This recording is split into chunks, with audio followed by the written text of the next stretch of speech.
Good evening and welcome to the February 1st, 2022 edition of the Downers Grove Village Council.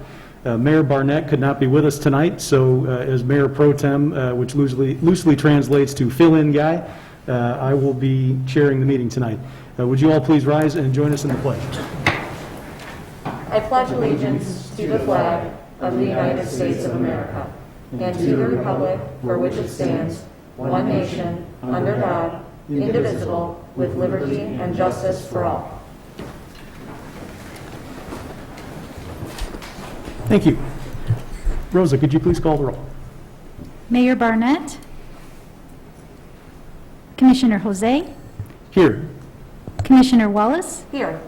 Commissioner Sadowski-Fugit, Here. Commissioner Colavini, Here. Commissioner Gilmartin, Here. Commissioner Glover. Here. Thank you. May I have a motion with regard to electronic participation? Mayor Pro Tem, I move that the council allow for electronic participation for the February 1st, 2022 Village Council meeting. Second.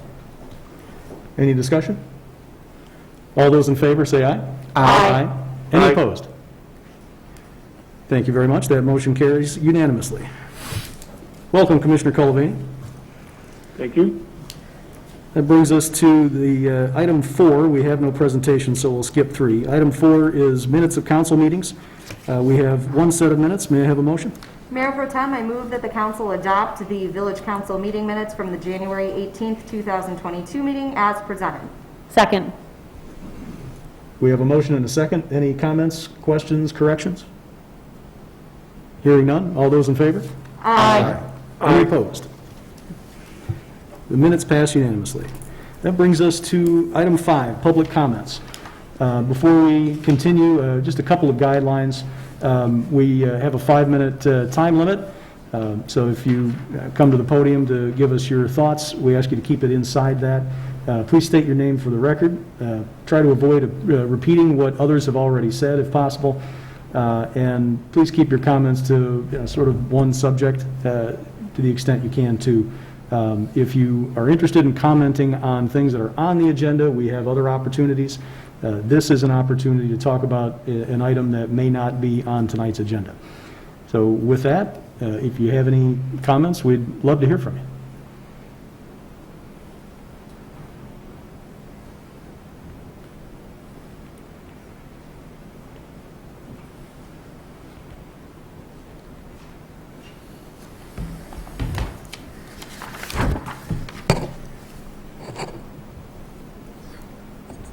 David Rose.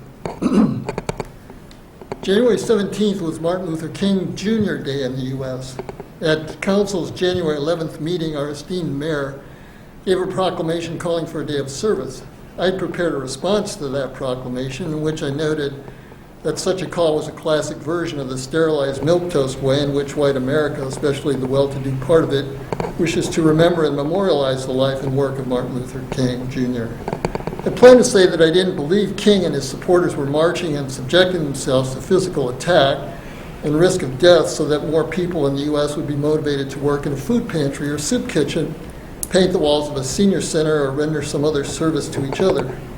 Of course, our country still does not have a national community service entity because the Republican Party, part of it, believes such an entity would likely pursue objectives and engage in activities it opposes. Better to have the principal, indeed sole focus of promoting unity in the country be the military and the fomenting of paranoia among and the waging of war against all those foreign nations who fail to appreciate ours as the exceptional nation, God's gift to the world.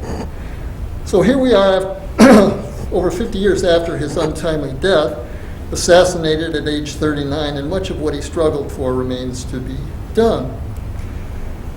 So I appreciated that on January 18th, acknowledging a prior year's misstep, the mayor issued a proclamation calling for a Civil Rights Week. I applaud the mayor for issuing that further call, but let me, with all due respect, try to flesh it out a bit and extend it, since King's work did not end with what we referred to as civil rights.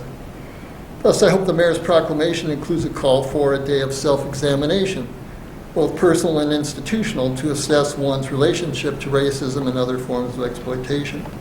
A day of reconciliation that explores how to heal the deep wounds of our nation's history and shrink the racial and ethnic divide.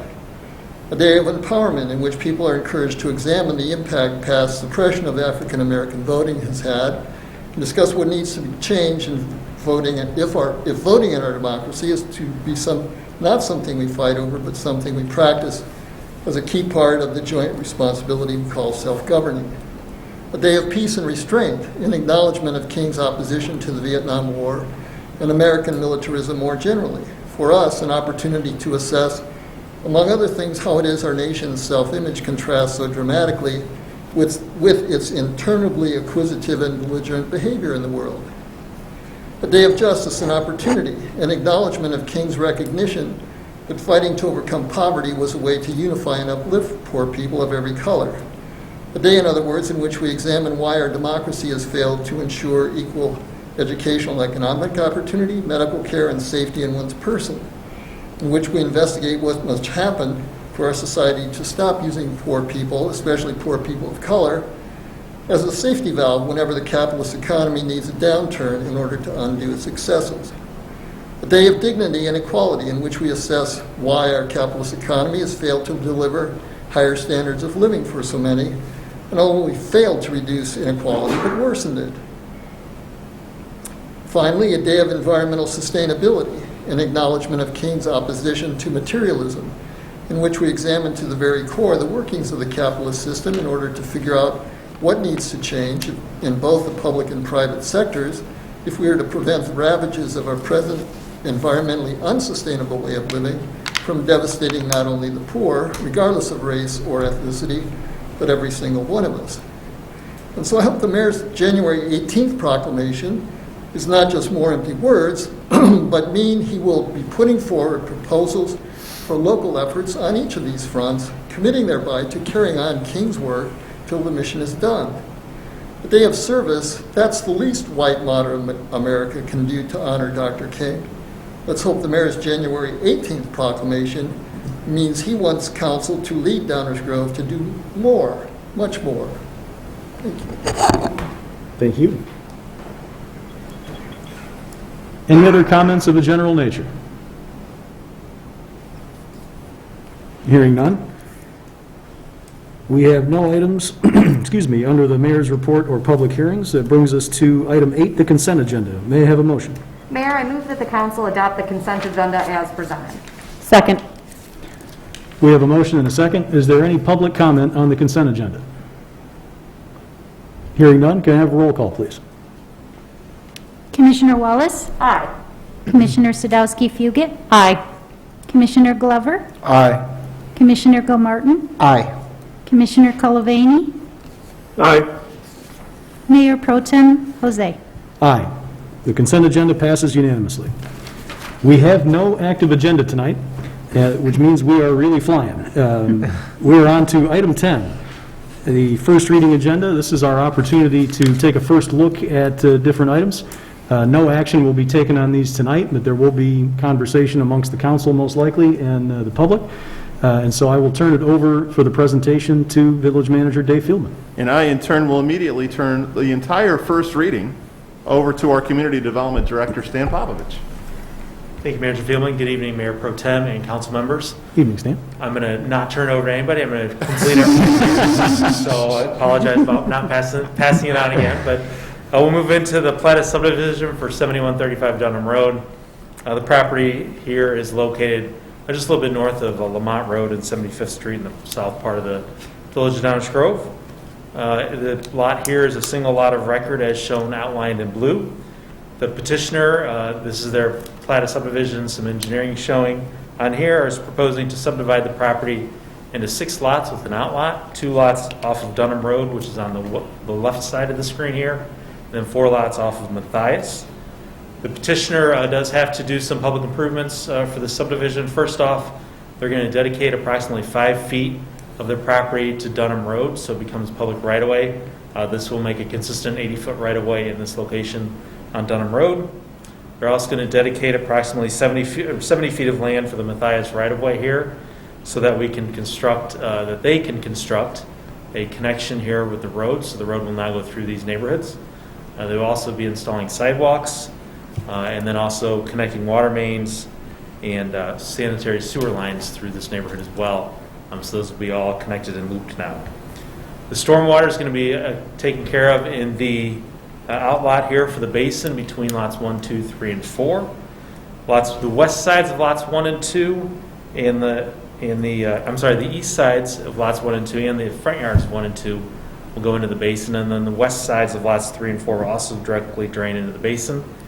There is a off-site stormwater sort of area there that's just south of the property that will also drain to the north and then go into this basin. Right now, it sort of flows over the entire property, so we're going to capture that and move it into the basin. On the east side of lots 5 and 6, there's water is going to drain to the east and be captured in some catch basins, which will then drain out into the basin there as well, the larger overall stormwater detention basin.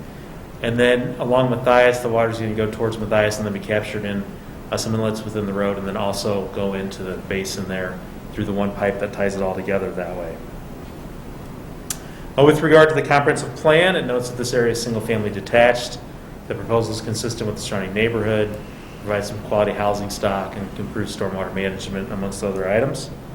The plat does meet the requirements in the subdivision ordinance, as shown here on the screen. The Plan Commission recommended approval of this petition by a vote of 7-0. Mayor Pro Tem, if there's any questions I can answer for you, I'd be happy to do that tonight. Thank you, Stan. Do we have any comments or questions from members of the council?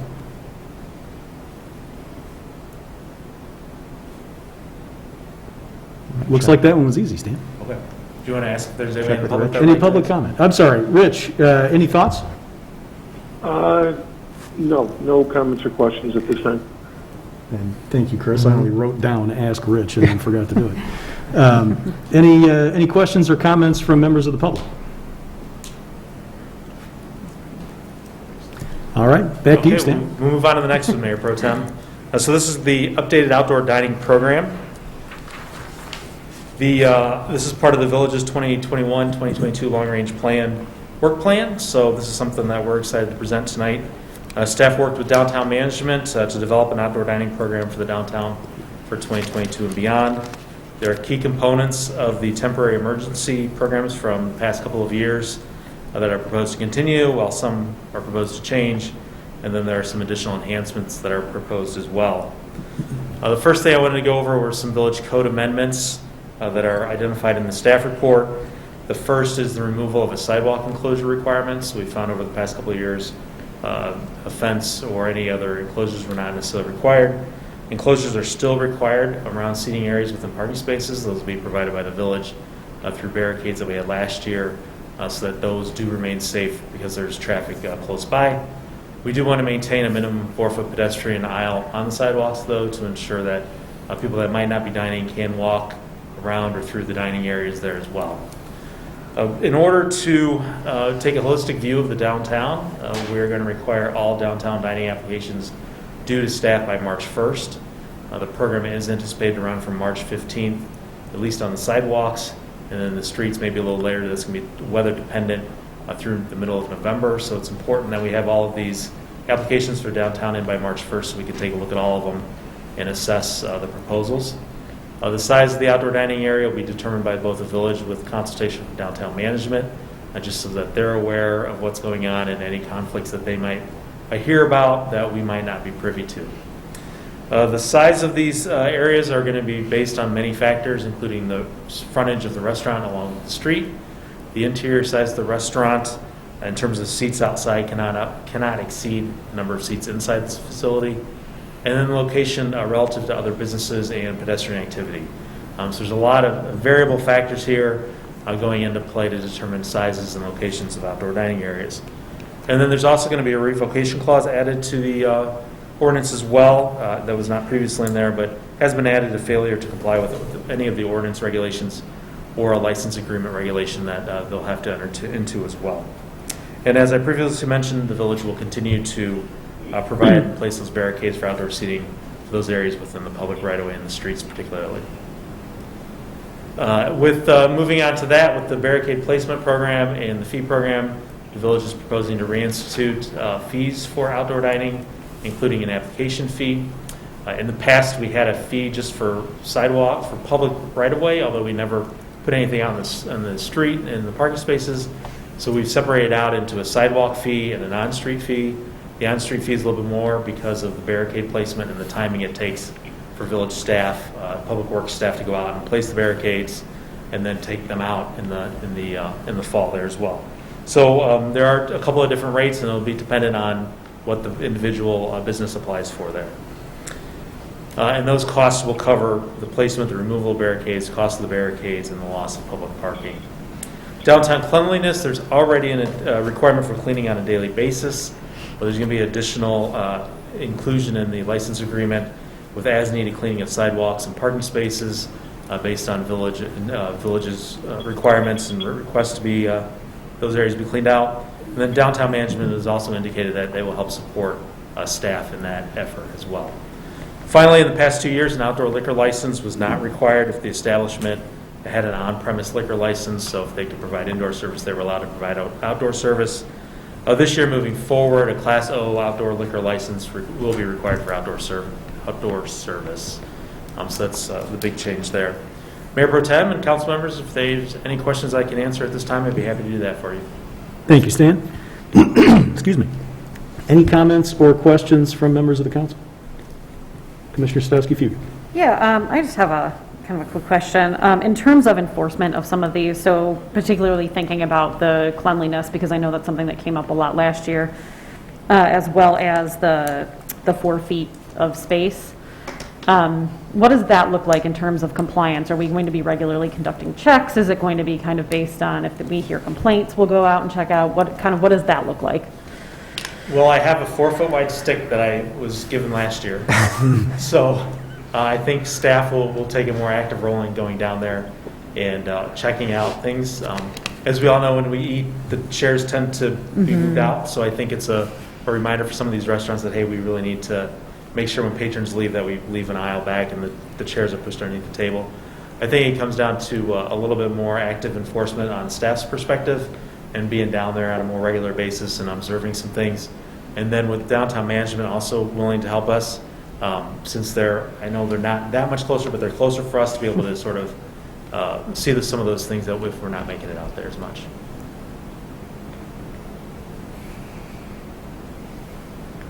Okay. Any other thoughts? Commissioner Gilmartin. Thank you. Are there enough Class O licenses to satisfy all that would be open or would request these? Yes, there are no limits on the Class No O. no limits. Okay. And then this ordinance is specific only to downtown, right? We haven't discussed or brought up extending that to all restaurants, because that's something I think I would be curious. I know that the initiative brought forth by us last time we were talking initiatives was specific for downtown, but it does feel like we should be thinking about all the restaurants. I know that's probably a bigger lift, but I just feel it's important to mention that. Almost all the regulations discussed tonight are focused on the downtown. We'd be looking for some council direction. If you'd like us to look at some changes to the balance of the village, we're happy to do it. It may take a little bit of research, but if we want to see that direction tonight, we'd be happy to get started on that. I would just put my hand up and say I think I would like to see more on extending it beyond.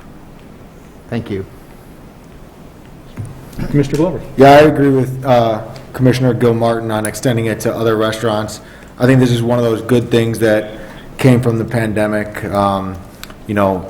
We had to shift, restaurants had to shift, and I think this is one of those things that I think the community really enjoys and would be a benefit for everyone. That's it. Thank you. Yeah, I'd also like to support directing staff to look into this a little bit further. I know that we had several restaurants outside of the downtown take advantage of this, and I think this is a good opportunity for us to continue to help our local restaurants be successful in an environment that is constantly shifting and changing, and kind of move forward in this direction. So I know that that's going to take a little bit more work on staff's part. We originally meant it for the downtown only. So this may push this out a little bit, but I would be interested in learning how we could make this work for other restaurants outside of the downtown. Thank you, Mayor Pro Tem. Thank you. Give me one second, I was just going to go to Rich. Commissioner Colavini, any thoughts? Yeah. First of all, I thought it's outside dining has proven to be a wonderful success and the silver lining behind COVID. So I'm really heartily in favor of that. Last year we had something like 27 parking spaces downtown that were utilized. Do we have any idea if that's going to be a similar number, or would we have to wait until the applications come in to be able to determine that? Commissioner Colavini, that 27 number sounds about right from last year. That's why we're requesting everybody submit by March 1st so that we can determine the number of parking spaces that would be used. Okay, thank you. And then my other comment is I would like us to extend this effort into places other than downtown. I think there's other restaurants where this has helped change the fabric of their dining experience, and we should also be able to come to some conclusions, but I'm also asking for staff to do the work to identify that which would be required for areas outside of downtown.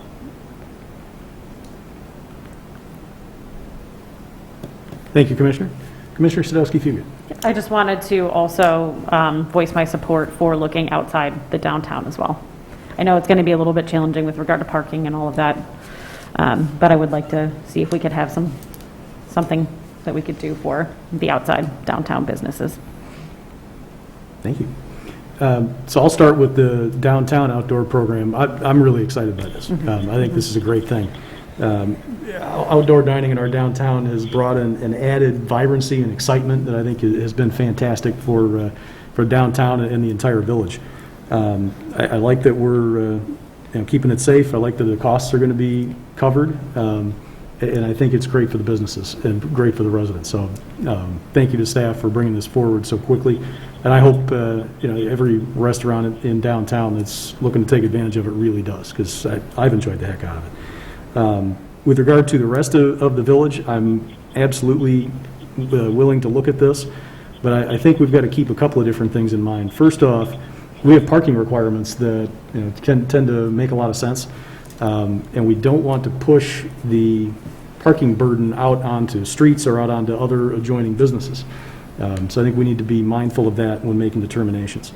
And at least for my part, when it comes to businesses outside of the downtown, a tent on a temporary basis is one thing, but I'd rather see something that's a little more permanent. If we're going to have more permanent outdoor dining, then let's have permanent structures intended for outdoor dining. Obviously, that requires more of an investment, but I think it's going to add to the experience for each and every one of the restaurants. And I think the customers would be much happier with that than a tent that they have to see going back and forth on the road every time. So with that, I'll stop and see if there are any comments from the public.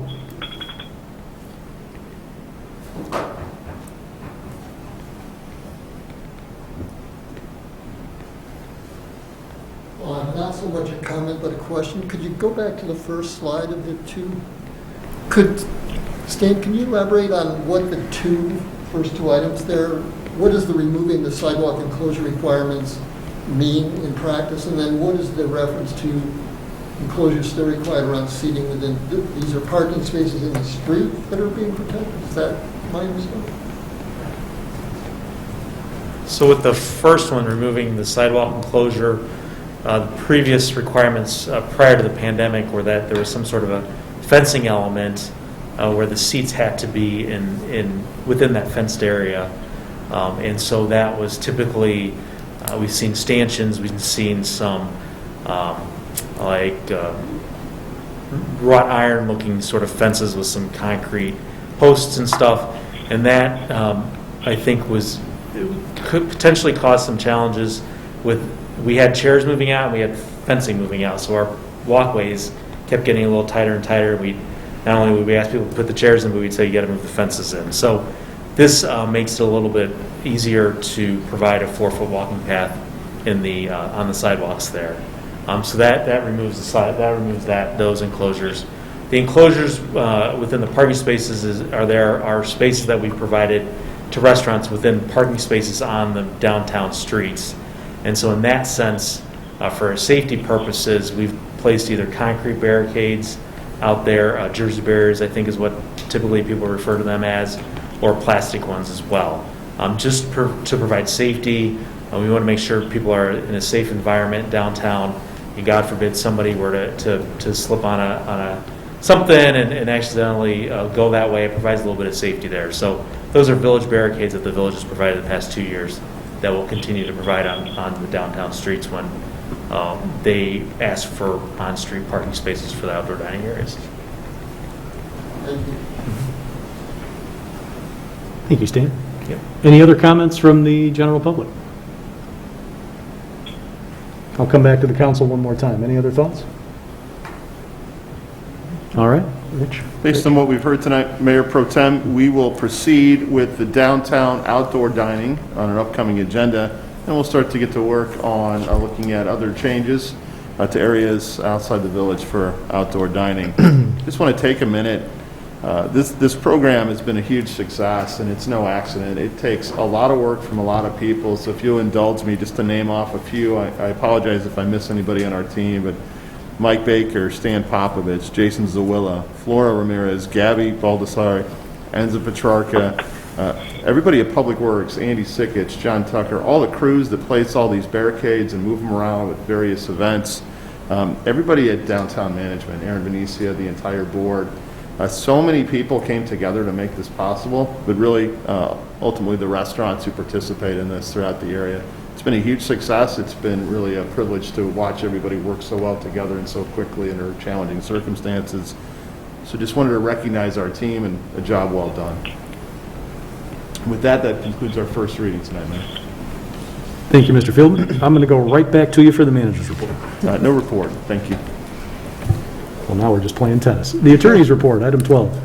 Thank you, Mayor Pro Tem. Only one item to present tonight, and that is an ordinance amending the outdoor dining regulations. It will be on next week's active agenda. Thank you. Thank you. That brings us to council member reports. This is an opportunity to report out on goings-on in the community or any organizations you might be involved in. And I will start, why don't we throw a curveball? I'll start with Commissioner Colavini on the phone. I knew you were going to do that, and I have no report. Thank you, Mayor Pro Tem. Thank you, Rich. Commissioner Sadowski-Few. Yeah, just real quick, being in this position, we're lucky enough to get to talk to a lot of different community members. And so at the start of Black History Month, just having had conversations again with a large, diverse group of folks, really hope for the day when we can celebrate the contributions of Black Americans, regardless of month, year, or holiday. But for now, may we celebrate the accomplishments of Black Americans, despite our history of slavery, segregation, Jim Crow, redlining, sundowning, and current forms of hate speech. And knowing that we've, discussed a lot in these last couple months of our proclamations, I do hope everyone will join in the efforts to get to a more equitable future where skin tone is not an added barrier for some of our community members. So that's all I have, Mayor Pro Tem. Thank you. Commissioner Wallace. Thank you, Mayor Pro Tem. Just want to tell everyone to please be safe the next couple days. Please check on your neighbors, especially ones that may be elderly. Shovel your sidewalks, help shovel and, plow other people's driveways if you've got a snow plow, and really look out for each other the next couple days. I feel like meteorologists are kind of all over the place with what this is going to look like, so just look out for each other. Thank you, Mayor. Thank you. Commissioner Glover. No report. Thank you, Mayor Pro Tem. Thank you. Commissioner Gilmartin. Just one thing. I just want to recognize Savannah Harmon, a Downers Grove native who is a member of the U.S. National Women's Hockey Team, representing the U.S. in the Winter Olympics in Beijing. Best of luck to you, the women's hockey team, and all of our American athletes at the Winter Games. Thank you. Thank you. And I've got just one item and then a quick reminder.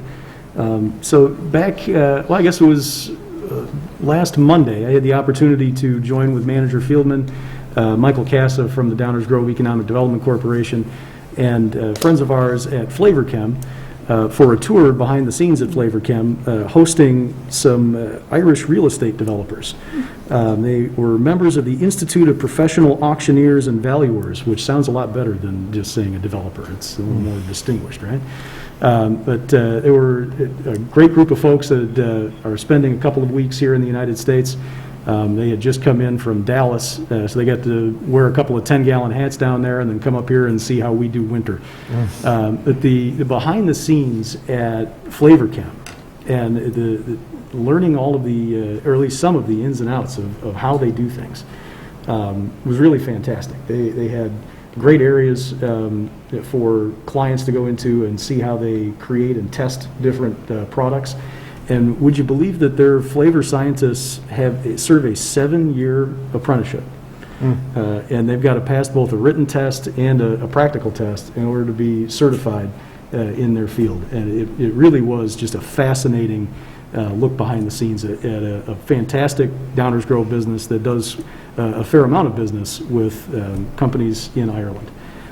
We all had a great time, and many thanks to the EDC, Michael Casa, and of course to Ken Malinowski and his team at Flavor Chem, who were just tremendous hosts. They opened this facility basically right around the time the pandemic started, so they haven't had the chance to really have a good grand opening. When it comes, don't miss it. It's worth all the time you can spend, if for nothing else than to see all the different candies they've got in one of the display areas that their flavors have gone into.